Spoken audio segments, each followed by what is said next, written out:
Boa noite a todos. Eu não estava esperando ter tanta gente a essa altura. Então, muito obrigado por estarem aqui até agora. Obviamente, eu gostaria de agradecer Gisele e Ana por me permitirem passar essa fantástica semana aqui em São Paulo. E após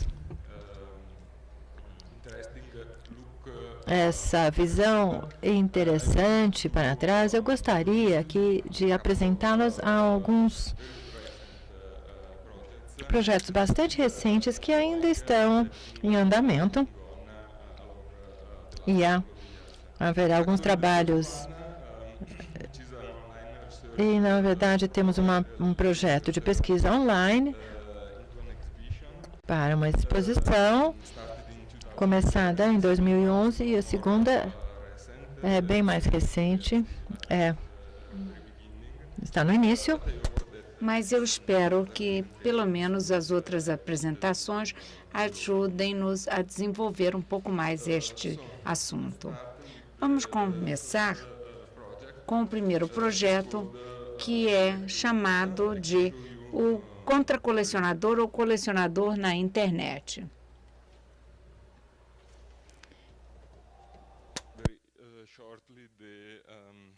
Também eu quero mostrar uma pesquisa online, que é um blog, que, na verdade, é um Tumblr. Collect the World is a research project that was actually inspired by this work, by an artist that I think the audience here should know quite well.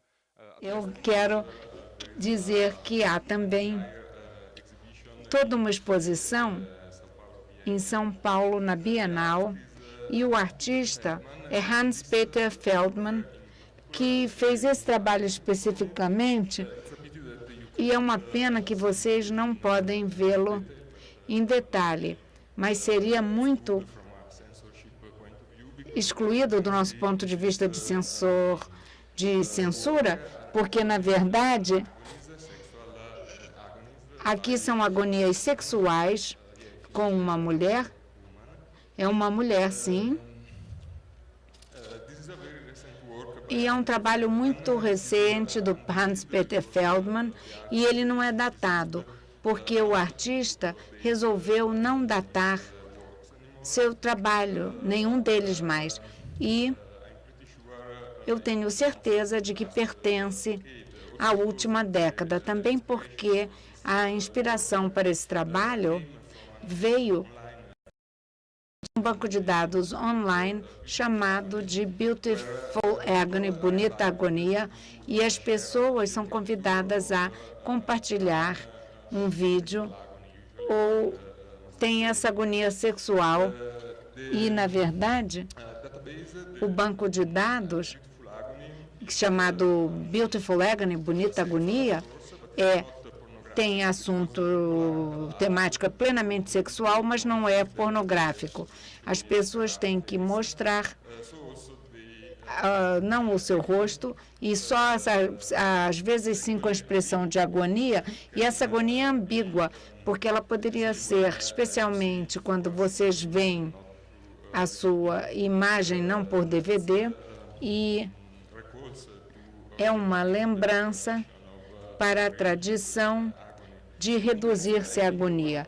E eu acho que isso é uma das coisas que atraiu Hans-Peter Feldmann, e a sua atenção se mobilizou para este trabalho tão belo. Nesse trabalho visual,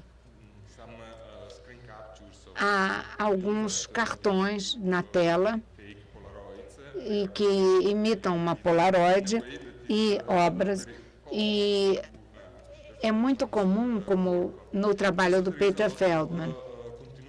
Aqui há muita continuidade com o que ele fazia no passado. Se vocês conhecem um trabalho deles, vocês vão se lembrar que Ele primeiro sempre se concentrou nas mulheres e como as mulheres interagem ou aparecem através das imagens. E aqui vocês veem esse tríptico e estava lábios femininos e por assim vai.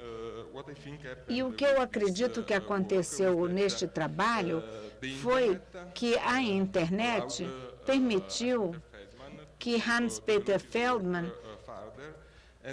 lançasse seu trabalho mais além, e somente a internet poderia permitir que fosse desta forma, porque este tipo de trabalho é totalmente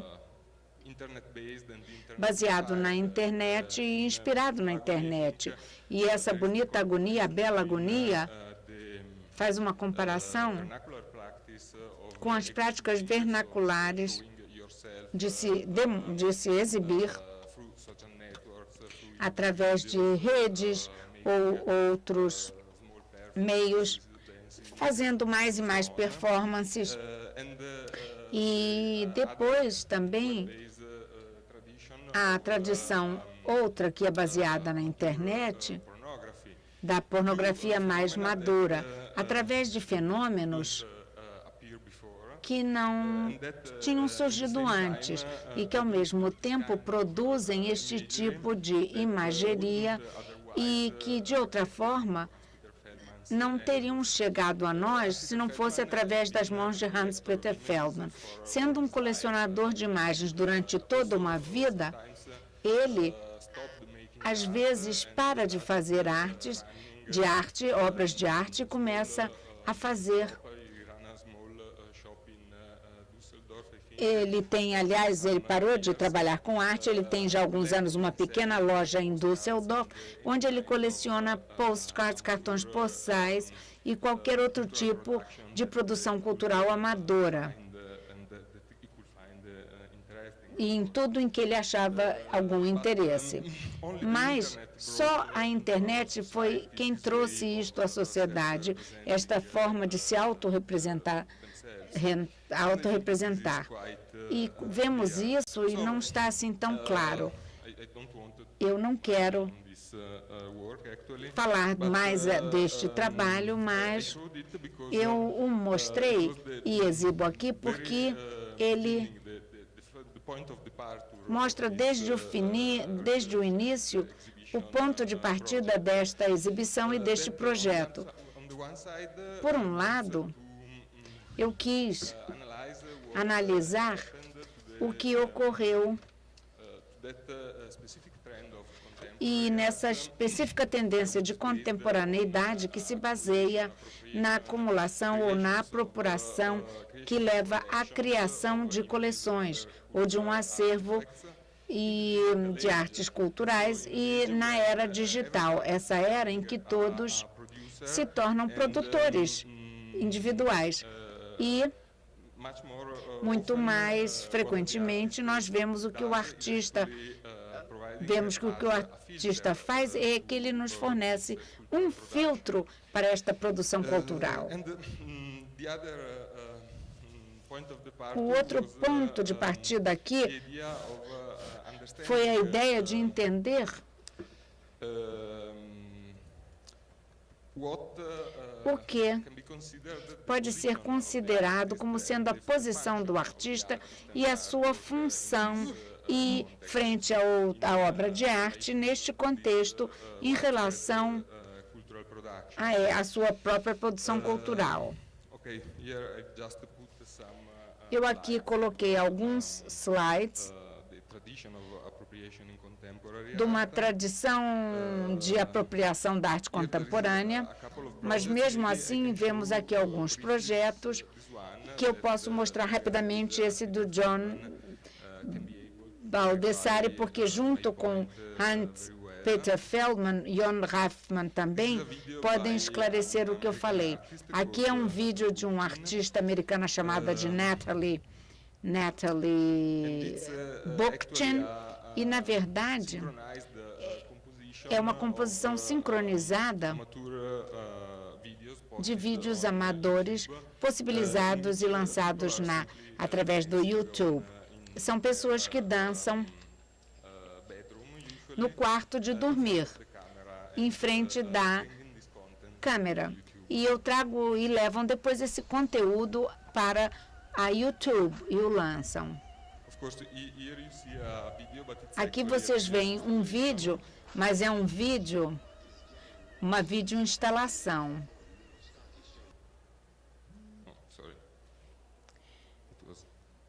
Desculpem, alguma coisa aqui saiu errado.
Muito bem. Haverá muito o que se dizer sobre este vídeo. A trilha musical, por exemplo,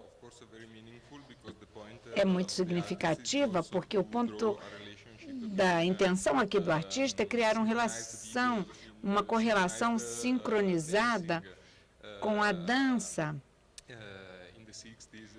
na década de 50, na década de 60, e também esse tipo de produção cultural que é feita geralmente por pessoas anônimas que dançam nas suas próprias casas e numa ambientação puramente anônima das suas próprias vidas, e fazem esses filmes e depois lançam no YouTube. E isso cria um superávit de conteúdo no qual todos tentam ser originais e, na verdade, no final todos fazem a mesma coisa.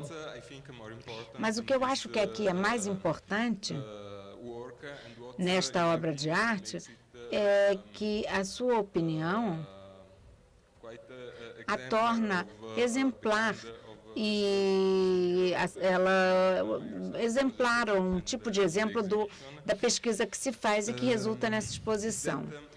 E isto, naturalmente, por um lado, nós temos essa enorme quantidade de produção cultural e podemos acessar essa enorme quantidade de produção cultural através de um meio padronizado que são os softwares.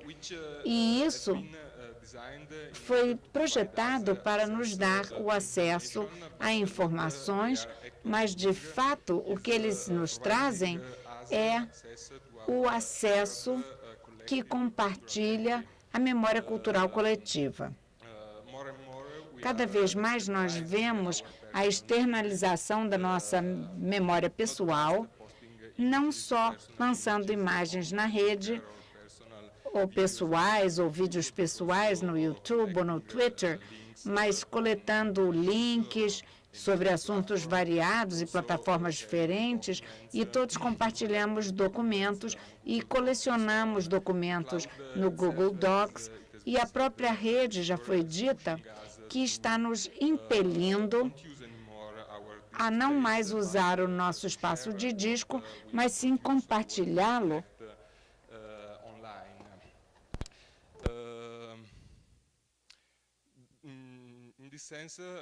e, nesse sentido, a nuvem é o que nos leva a não personalizar nada, mas essa memória coletiva se torna assim mais completa.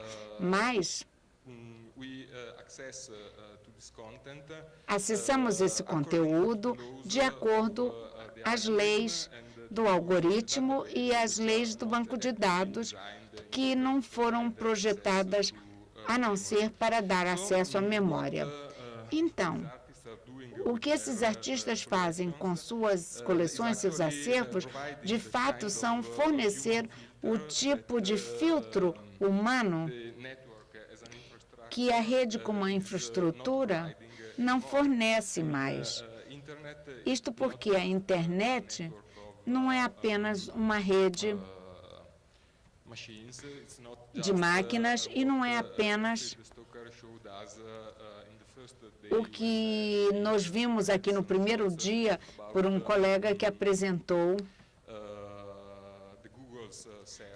os servidores da Google, mas especialmente é uma rede de pessoas, formada por pessoas. Essas pessoas, na minha opinião, devem estar ativamente envolvidas no processamento destas informações.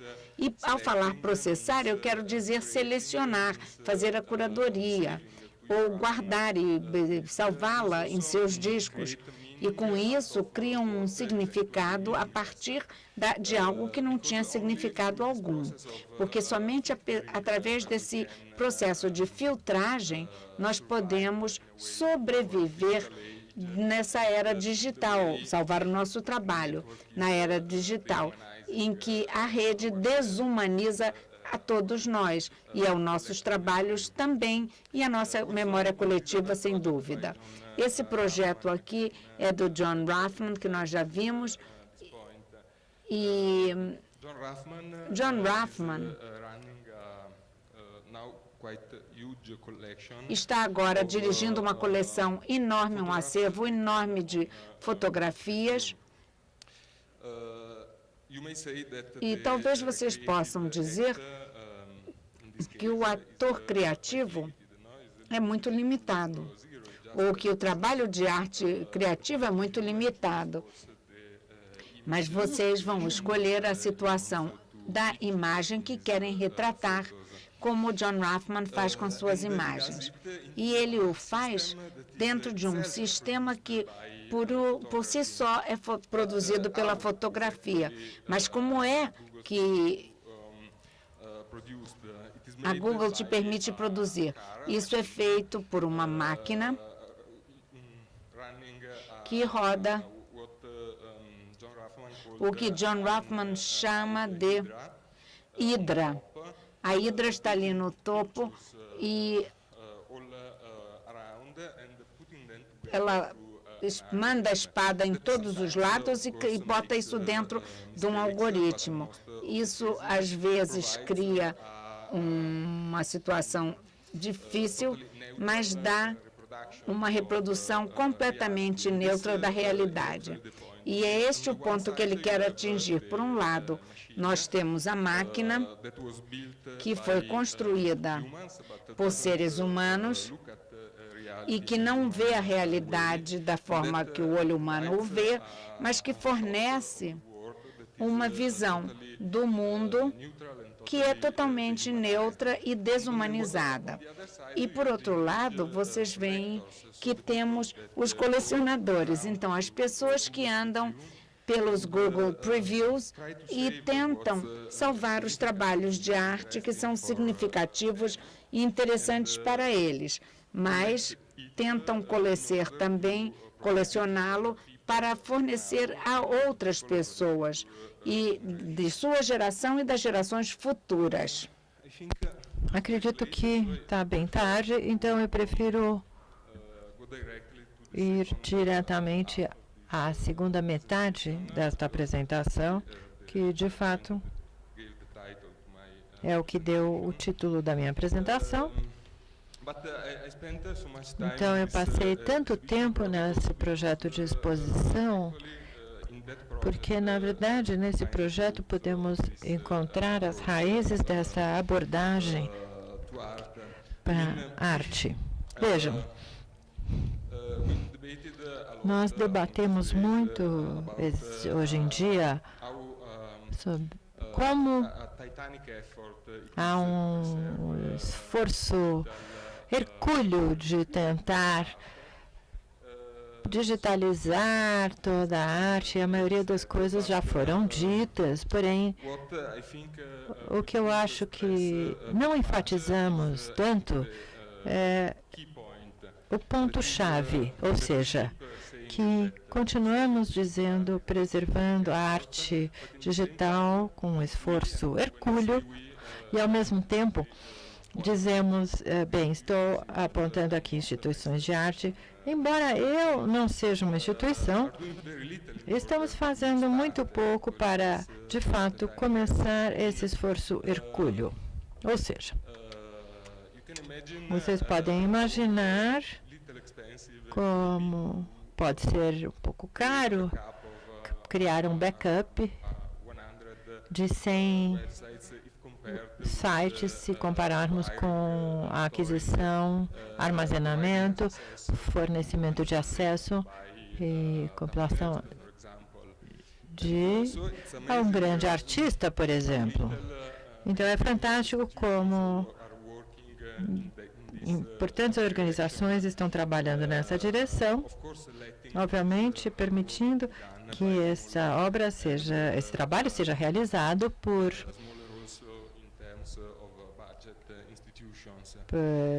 pequenas instituições, etc. Mas eu acredito que isso não é tão importante, porque aqui a arte digital fornece, o mundo digital fornece outras formas de preservar as coisas. Eu gostaria de falar rapidamente sobre esse projeto, porque eu achei... Porque não foi mencionado antes, mas ele é muito significativo. Esse projeto chama-se NetArt Database e foi iniciado por um artista chamado Constant Dullard. Basicamente, a ideia é documentar obras de arte baseadas na web, oferecendo assim a possibilidade de acessar as obras apresentadas no navegador e no computador, que era uma coisa síncrona quando a obra de arte estava sendo feita.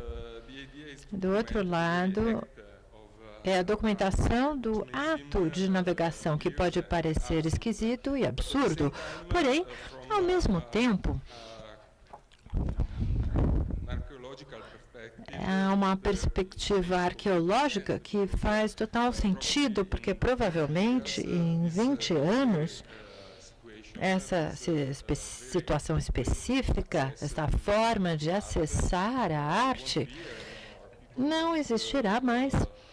Então, as pessoas não vão mais sentar na frente de telinhas e clicar no mouse e navegar numa rede. Talvez a rede ainda exista, talvez os computadores ainda existam, porém serão acessados de uma forma totalmente diferente.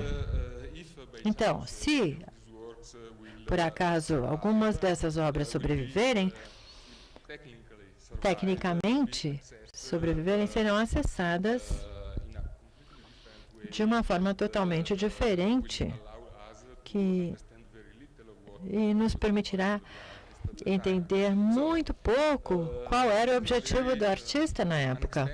Na verdade, essa é uma forma bastante econômica e interessante de se documentar projetos baseados na web. A outra ideia que eu gostaria de mencionar é, obviamente, quando pensamos sobre arquivar e colecionar, imediatamente pensamos em arquivos e museus. Porém, museus e acervos e arquivos já existem há pouco tempo. Os museus surgiram após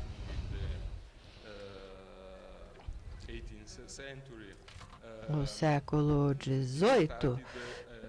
As pessoas começaram a colecionar ativamente a arte antes dos museus. Na existência do surgimento dos museus, provavelmente na época da Renascença, mas enfim, não é assim que a arte foi guardada e preservada ao longo da nossa história. Talvez estamos numa virada histórica que nos permita salvar e guardar a arte de uma forma diferente. Bom, é difícil enxergar aqui, não é? Essa obra, que na verdade foi salva aqui no cemitério, e a outra foi salva por um desastre natural, por uma erupção de vulcano. Essa aqui, salva por um desastre humano, na verdade, um navio afundado. E essa aqui foi salva porque foi coberto por outras pinturas no século XVIII. E podemos ir falando sobre várias coisas. Aqui, na verdade, essa praça é na minha cidade, chamada Brescia, na Itália, no norte da Itália, que provavelmente, perto de Milão, que provavelmente é lapidário, dos maiores lapidários ao ar livre que existem no mundo, porque só usaram essas pedras que encontraram ali no solo.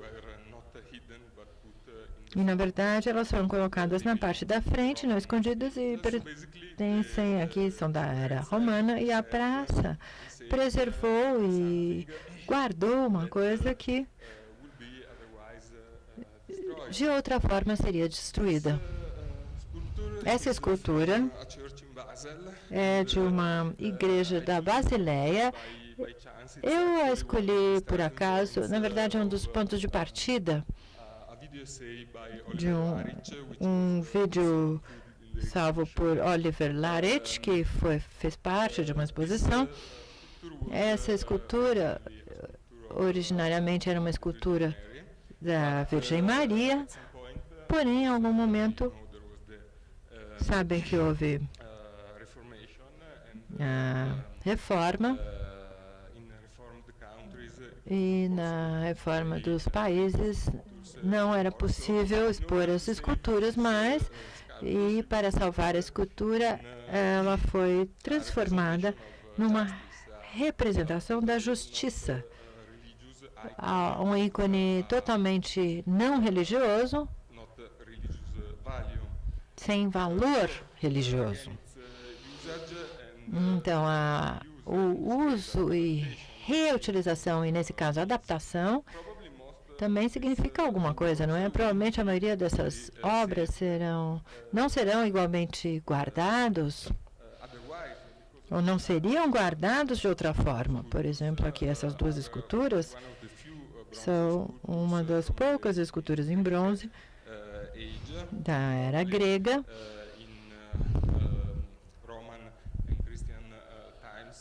na época da era romana e cristã. As esculturas gregas simplesmente eram transformadas em bronze, novamente derretido, e depois o bronze era reutilizado para outras esculturas.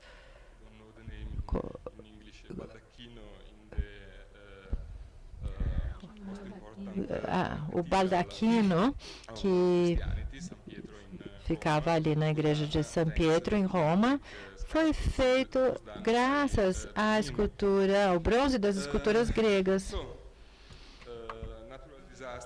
Então, desastres naturais, pedras, em cemitérios, todas essas coisas são preservadas de certa forma, são arte preservada de certa forma. E temos aqui cópias em mármore de arte grega.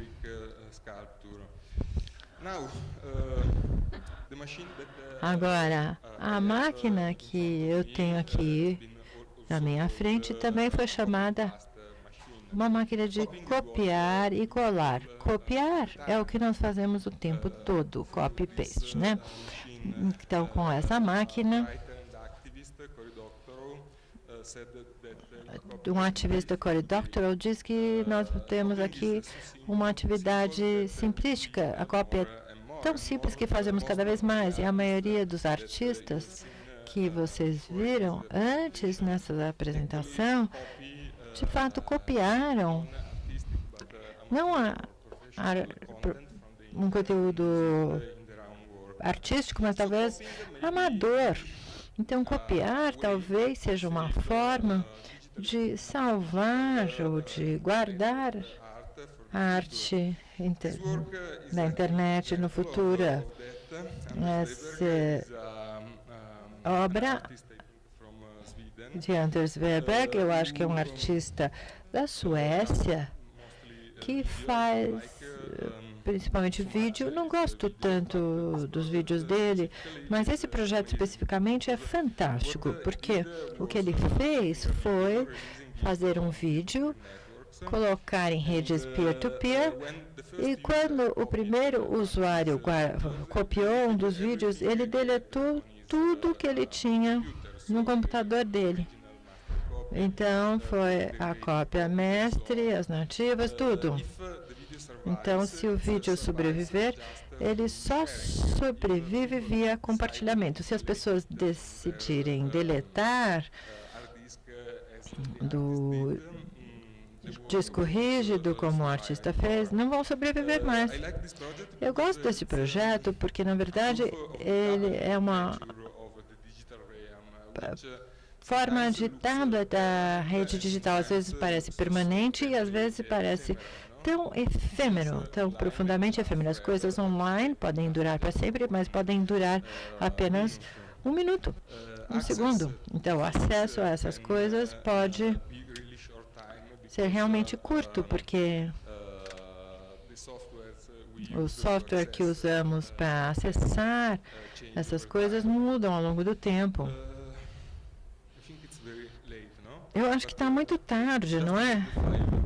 Eu preciso só mais 5 minutos para concluir. Aqui é um projeto curatorial para o Eisman, né, uma instituição que foi nomeada várias vezes nesses dias. E, de fato, acho que é um projeto bem interessante, chama-se The Download. Todos os meses convidam um artista para fornecer uma obra e a obra fica disponível para baixar, ser baixada para todos.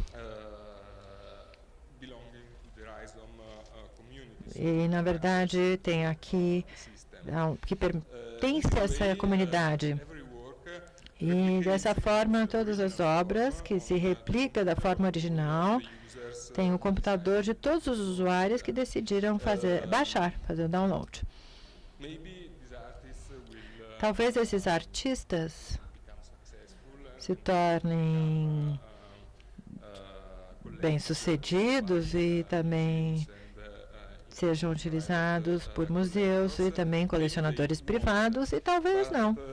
Porém, o que eu acho que é interessante ser indicado é que temos duas formas de sobreviver. Uma é a peça da coleção, da acervo do museu. A outra é a obra no seu desktop ou no seu disco rígido.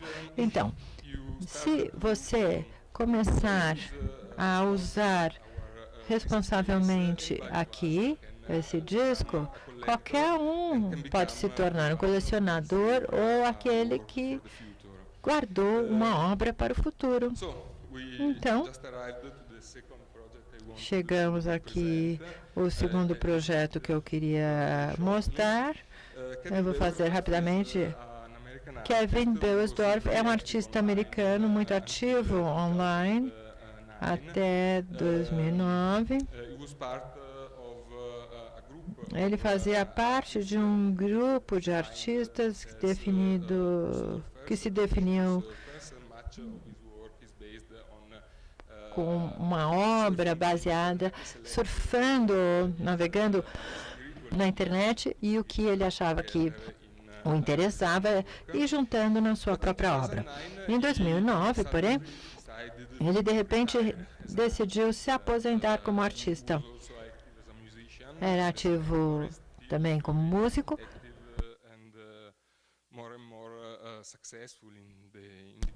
e muito ativo como ator. Porém, ele parou de se promover como artista. E aí ele deletou todos os conteúdos do seu site. Aqui eu tenho umas citações do Kevin Beiersdorf, porque podem ajudar a entender a obra dele, o seu trabalho e a sua última ação, deletando tudo da internet. Em 2008, ele escreveu o seguinte: eu derrubaria meu laptop de um abismo sem hesitar. O computador é apenas um dos vários portais ao InfoSpirit. As sementes dos meus dados já estão seguramente espalhados em toda a internet, e esses dados são o que me preocupam. Isso, na verdade, transformou o Kevin Beiersdorf em, como eu posso dizer, diz ele, um estudo de caso bastante interessante, que provavelmente ele foi o primeiro artista midiático morto, não em termos de vida humana, mas sim em termos de vida artística. Ele morreu como artista e removeu tudo da web. E, ao mesmo tempo, nessa sentença, ele mostra muita fé na internet e também na capacidade, na habilidade da internet, de ter a memória de guardar o que de fato é importante no seu trabalho, da sua obra. Obviamente,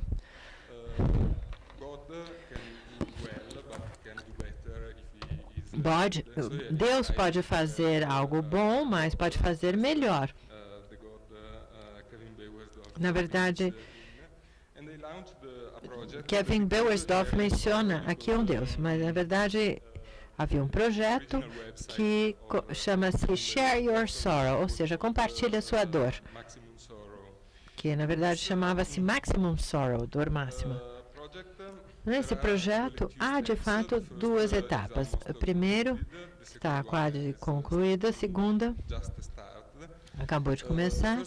O primeiro foi aqui a navegação da internet e selecionando, coletando e carregando esse site com todos os rastros das atividades online de Kevin Beiersdorf, que ainda estão bastante espalhadas online.